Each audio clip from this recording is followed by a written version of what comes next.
ಹೋಗಿ ಒಂದು ಚಲೋ ಕನ್ಯಾ ನೋಡಿ ಮದುವೆಯಾಗುವಂತ ಹೇಳಿದ ಸಮಯದೊಳಗೆ ಕೇಳದಪ್ಪ, ಮದುವೆ ಆದ್ರ ನಾನು ಆನಂದದೊಳಗೆ ಇರ್ತೇನೇನು? ಹೌದು, ಆನಂದದೊಳಗಿರ್ತಿ, ಹೋಗು. ಚಲೋ ಕನ್ಯಾ ನೋಡಿ ಮದುವೆ ಎಲ್ಲ ಆಯ್ತು. 1 ತಿಂಗಳ 2 ತಿಂಗಳ 3 ತಿಂಗಳ ಗತಿಸ್. ಎಲ್ಲಿವರೆಗೂ ಸುಖವಾಗಿದ್ದ? 1ನೇ ತಿಂಗಳು ಅನ್ನೋದು ಹೇಗಿತ್ತು? ಗಂಡ ಹೇಳಿದ ಪ್ರತಿಯೊಂದು ಮಾತನ್ನ ಹೆಂಡತಿ ಕೇಳ್ತಿದ್ಲು. ಹೆಂಗ? ಗಂಡಗೆ ಚಾ ಕುಡಿಬೇಕಾಗ್ಯದ, ಚಾ ಅನ್ನೋದು ಮುಗ್ತಿದ್ದಿಲ್ಲ, ಆಗಲೇ ಚಾ ತಗೊಂಬಂದು ಎದುರಿಡ್ತಿದ್ಲು ಹೆಂಡತಿ. ಯಾಕ? ಹೊಸ್ತಾಗಿ ಬಂದಿದ್ಲಲ್ಲ ಅದಕ್ಕೆ. 1 ತಿಂಗಳು ಅಷ್ಟು ಆರೈಕೆ ಮಾಡಿದಳು. ಅವನನ್ನ ಏನೋ ಕಡಿಮೆ ಇಲ್ಲದಂಗ ನೋಡ್ಕೊಂಡಲ್ಲ, ಬಹಳ ಆನಂದ ಪಟ್ಟ. ಗುರುಗಳನ್ನು ನೆನೆಸ್ಕೊಂಡ. ಗುರುಗಳು ಹೇಳೋದು ಖರೆಯದ. 1 ತಿಂಗಳು ಹೆಂಡತಿ ಅವನ್ನೆಲ್ಲ ಮಾತು ಕೇಳಿದ್ರು. 2ನೇ ತಿಂಗಳಾಯ್ತಲ್ಲ, ಅವಾಗ ಗಂಡನದೇನದ, ಗಂಡನ ಮನೆತನ ಏನದ, ಅವನ ಸಂಸಾರ ಏನದ, ಅವನ ಬದುಕೇನದ, ಇವ ಎಷ್ಟು ದುಡಿತಾನ, ಇವ ಎಷ್ಟು ಜನಗಳಿಗೆ ಬೇಕಾಗ್ಯಾನ, ಇವನ ಆಚಾರ ವಿಚಾರಗಳು ಏನದ, ಅವೆಲ್ಲವನ್ನ ಅರ್ಥೈಸಿಕೊಂಡಿರುವಂತ ಹೆಂಡತಿ ಏನು ಮಾಡಿದ್ರು, 2ನೇ ತಿಂಗಳಿಗೆ ಹೆಂಡತಿ ಏನ್ ಹೇಳಾಗತ್ತಲ್ಲ ಅದನ್ನ ಗಂಡ ಕೇಳಾಗತ್ತ.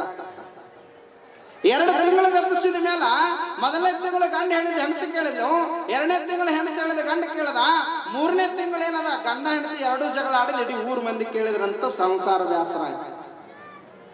ಸಂಸಾರವನ್ನ ಸಸಾರ ಮಾಡಿಕೊಳ್ಳುವಂತ ಭಾವನೆ ನಮ್ಮೊಳಗೆ ಬರಬೇಕು. ಅದಕ್ಕೂ ಶರಣರು ಹೇಳ್ತಾರ, ಸಂಸಾರದೊಳಗೆ ಸಿಲುಕಿದನಯ್ಯ ಎನ್ನನ್ನ ಕಾಯಯ್ಯ ಕಾಯಯ್ಯ ಕಾಯಯ್ಯ. ಬಸವಣ್ಣವ್ರು ಹೇಳ್ತಾರ, 1 ಅಲ್ಲದೆ 2 ಮದುವೆ ಆಗಿದ್ರು ಬಸವಣ್ಣವ್ರು. ಸಂಸಾರದೊಳಗ ಹುರುಳಿಲ್ಲ ಅಂತಲ್ಲ, ಇವತ್ತು ಸಂಸಾರದೊಳಗಿದ್ದು ಸದ್ಗತಿಯನ್ನ ಅದಕ್ಕೆ ಹೇಳ್ತಾರ, ಧನ್ಯೋ ಗೃಹಸ್ಥಾಶ್ರಮ. 4 ಆಶ್ರಮದೊಳಗ ಶ್ರೇಷ್ಠವಾಗಿರ್ತಕ್ಕಂಥದ್ದು ಯಾವುದು ಅಂದ್ರ ಗೃಹಸ್ಥದೆ. ಸಂಸಾರವನ್ನ ಸಸಾರ ಮಾಡಿಕೊಳ್ಳುವಂತ ಭಾವನೆ ನಮ್ಮೊಳಗು ಬೇಕು. ಇವತ್ತು ಹಂತ ಸಂಸಾರಿಗಳಾಗಿರುವಂತ ಶರಣರ ವಿಚಾರ ಇಂದಿನ ದಿವಸ ಪ್ರವಚನದಲ್ಲಿ. ಸಂಸಾರಿಗಳಾಗೋರು ಹೇಗಿರ್ಬೇಕು?